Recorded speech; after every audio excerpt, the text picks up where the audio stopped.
Geli meyvanan heval u hugir kuş kubrayn heja u grumer çapemeniya qadir bilind hun hemu bixeyratın ve bernameyame her disa şıma heme xeyr amey geli meyvanan heja u grumet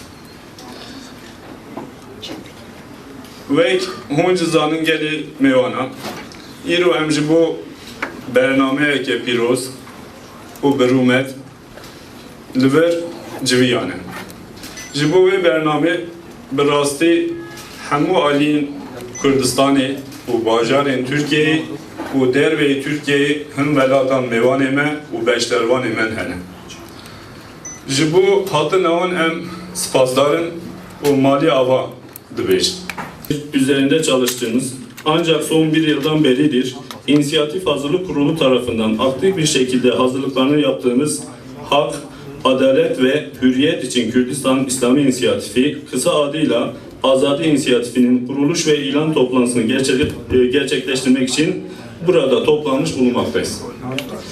Kürdistan'ın ve Türkiye'nin değişik illeriyle birlikte, çeşitli ülkelerden katılımcılarla birlikte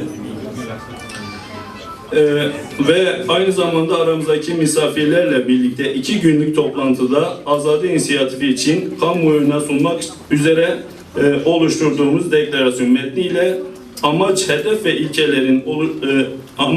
ilkeleri oluşturacak mutabakat metni tartışılacak ve değerlendirilecek.